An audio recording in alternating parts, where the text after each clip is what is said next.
Yesu nashimwe, amahoro y'umwami Yesu nabe muri mwebwe. Nongeye kubasuhuza ndetse no kubaramutsa. Umwami Yesu nabiteho kandi nabishimire. Twongeye kugaruka kugira ngo tuganire ijambo ry'Imana uyu munsi wa none. Wowe uneza amatwi uherereye mu mpande zitandukanye no mu bice bitandukanye, amahoro y'umwami Yesu nabe muri mwe. Uyu munsi wa none tugiye kuganira ijambo ry'Imana, kandi ndizera nashidikanya ko Imana iri hamwe natwe kandi iri mu ruhande rwacu. Tuje mu ijambo rikomeye umwami Yesu aduhaye kugira ngo tuganire. Reka dutangire dusenga ubundi dusome ijambo ry'Imana kuri uyu munsi wa none. Turagushimiye nanone mwami Yesu, tugushimiye ubuntu n'imbabazi udahwema kutugirira.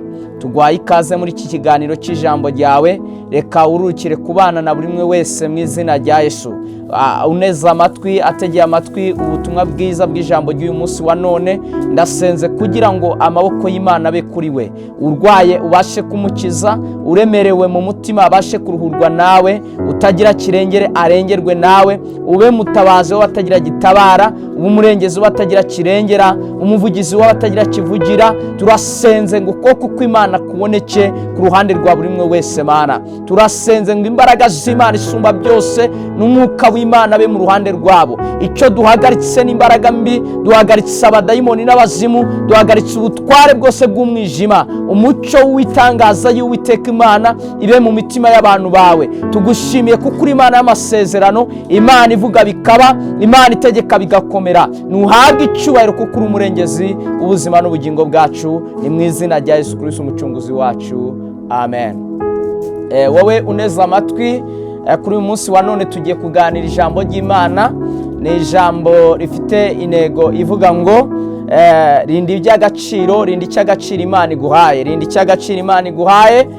Imana yacu tugirire neza. Tugiye gusoma ijambo ry'Imana, tugiye gusanga hano mu gitabo cy'Itangiriro, ni ibice 25 umurongo n'uwa 30. Imana itugirire neza. Havuze ngo iki? Reka dusome ijambo ry'Imana, Imana iduhana umugisha. Haravuze ngo Esawu abwira Yakobo ati, ndakwinginze ngaburira ku bitukura, kuri ibyo bitukura utetse, kuri ibyo bitukura utetse byawe, kuko nkoza nicyo cyatumye yitwa Edomu. Yakobo aramusubiza ati, keretse nitwagura ubutware bwawe uyu munsi. Esawu aramusubiza ati, ese ubu ko ngiye gupfa ubwo butware bumariye iki? Yakobo aramubwira ati, ndahira yuko uyu munsi urama ubwo butware. Yakobo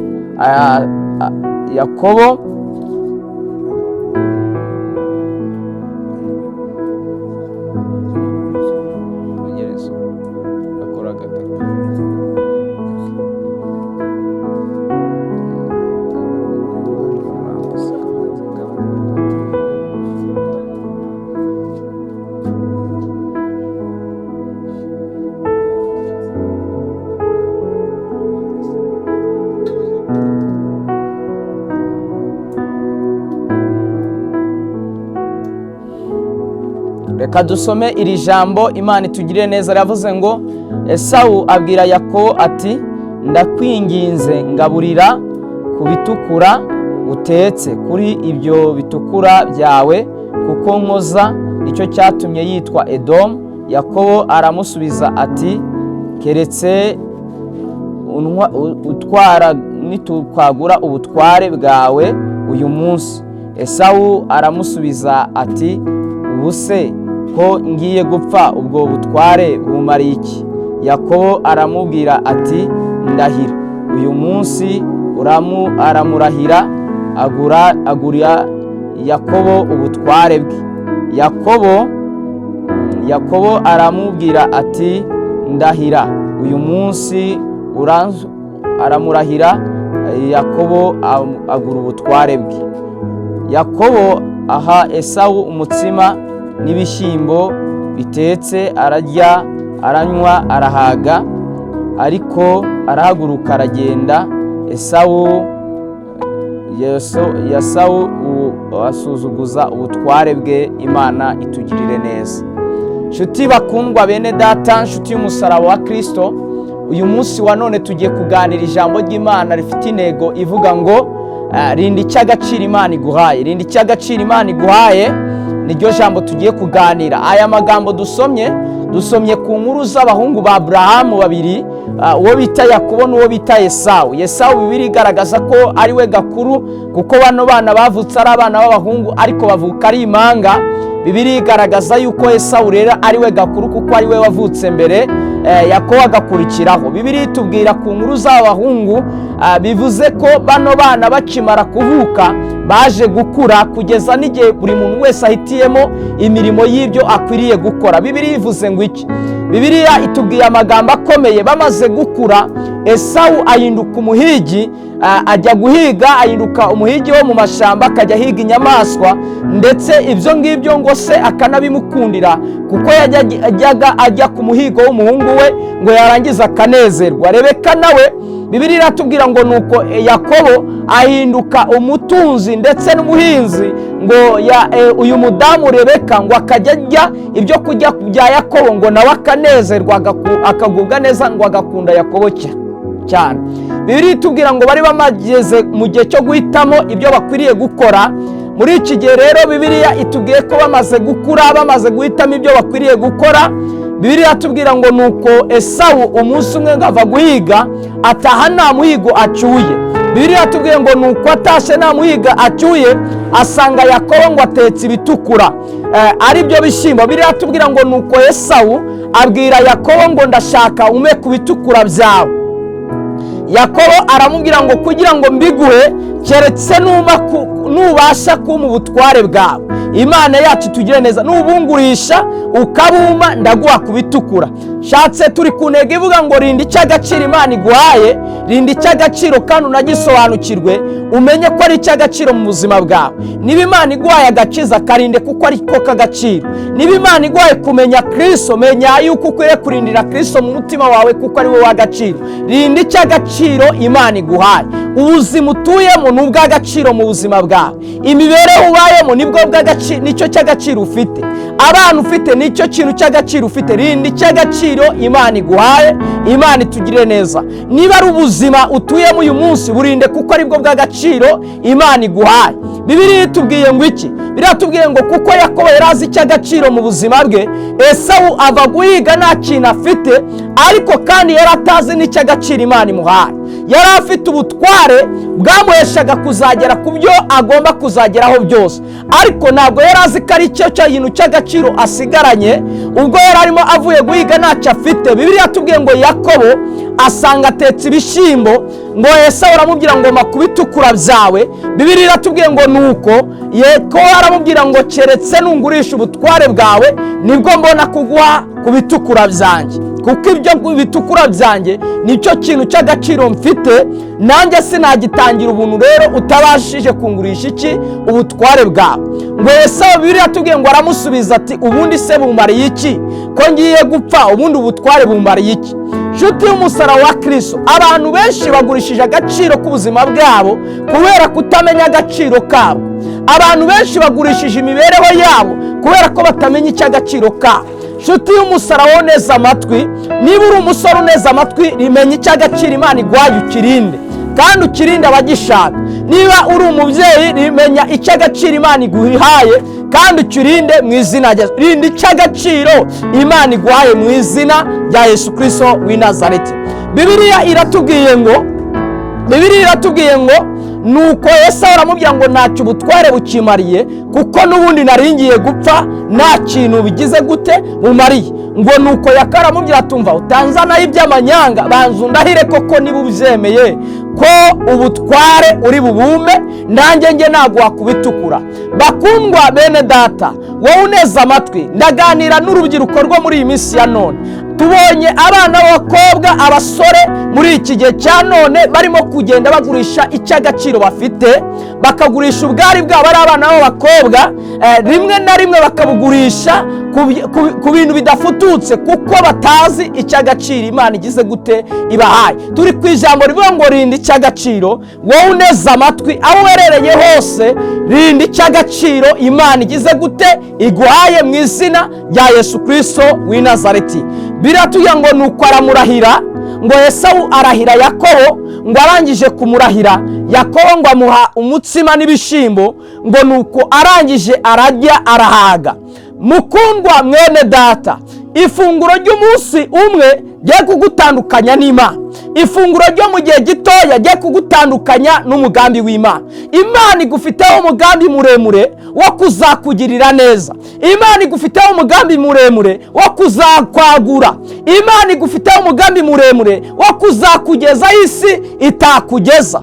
Imana igufiteho umugambi muremure wo kukugezaho abantu batakugeza. Wowe rinda icy'agaciro, menya icy'agaciro Imana iguhaye, niwarangiza ukirinde kandi ukirinde abagishaka, kuko bamaze kumenya uburyo cyari icy'agaciro, ari nayo mpamvu bakirinda. Iri jambo mvuze rikubiyemo amagambo akomeye. Wowe uri umunyabwenge ushobora kuza kumva icyo Imana ivuganye nawe. Ndabizi neza ni wakumva rino jambo, wowe uneze amatwi, wowe unkurikiranye, wowe ukurikiranye Isarura 12 TV, nagira ngo nkubwire ngo ni wakumva iri jambo urahita usobanukirwa icy'agaciro Imana iguhaye, ndetse umenye n'uburyo bwo kugira gute kukirinda. Kuko nutakirinda, Yakobo yamaze kumenya yuko ari icy'agaciro gifite. Kugira ngo aguhe iby'agaciro bye rero nuko abasha kubanza kugura iby'agaciro ugize gute ufite. Imana idutabare cyane.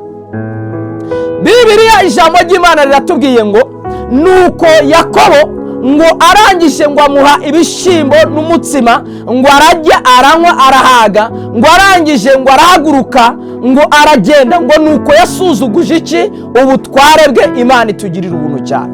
Muntu w'Imana, wisuzuguza ubutware bwawe, wisuzuguza Imana yakugiriye icyizere ikaguha kuririmba, wisuzuguza Imana yakugiriye icyizere ikaguha kuba umuvugabutumwa, wisuzuguza Imana yakwizeye ikakugira umutambyi utambirira abandi bitambo, wisuzuguza icy'agaciro Imana iguhaye, kuba yarakugize umuririmbyi mu rusengero, kuba yarakugize umuhanzi, kuba yarakugize umuntu ukomeye uvugira abandi, nuko aricyo cy'agaciro ufite. Wigisuzuguza mwene data. Bakundwa bantu b'Imana, mwebwe muneze amatwi mu ruhande zitandukanye, ndagira ngo nkubwire ngo rinda icy'agaciro Imana iguhaye. Sobanukirwa icy'agaciro Imana iguhaye, niwarangiza ukirinde, kuko hari abagihiga, hari abagishaka, hari abamaze kumenya yuko ufite icy'agaciro, nawe ukwiriye kukiberera amaso kandi ukakirwanirira, ukakirinda kuba wagitanga. Yakobo ngo yatagaguje ubutware bwe. Niwakurikirana aya magambo avuga kurinda icy'agaciro, ugakurikirana bano bahungu b'uyu mugabo bita Aburahamu, ariwo ndetse abuzukuru ba Aburahamu aribo bahungu ba Isaka, uwo bita Esawu na Yakobo, biratubwira ngo igihe cyaje kugera, nusoma mu gice cya 27 uzasanga ubwo nono Yakobo Isaka yari arimo aha umugisha Yakobo, yabwiye abana be abonye ko igihe kigeze cyo gutanga, ngo yarashaje ahumye, yumva ko igihe cye kigeze agiye gupfa, aravuga ngo bana banjye nazapfa nahaye umugisha. Ariko abwira umuhungu we w'imfura bita Esawu, aramubwira ngo genda uhige ku muhigo, niwamara guhiga umuhigo unzanire nge, nimara kujya ngo heshe umugisha.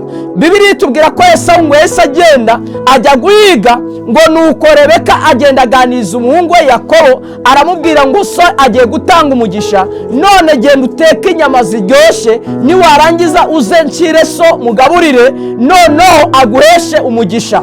Bibiliya itubwira yuko Yakobo yabikoze, ngo arangije ngo araza ariyoberanya, aza imbere ya se, ngo arangije amugaburira ku nyama, arangije aramubwira ngo mwana wanjye, amwaturaho umugisha, amwaturaho umugisha w'ikime, amwaturaho umugisha w'ubutware bwose, kuko byari bigendeye ku butware yari yamaze kubugura na Esawu.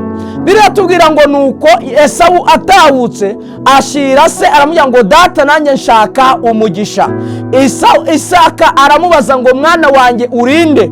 Aramubwira ngo ndi umuhungu wawe Esawu w'imfura. Biratubwira ngo Yakobo ni Yakoko kuko yamaze gutwara iki? Umugisha. Aramubwira ati mwana wanjye umugisha wose nawutanze, ntawo nsigaranye uretse kuzatungwa n'amaboko yawe gusa, naho umugisha namaze kuwutanga.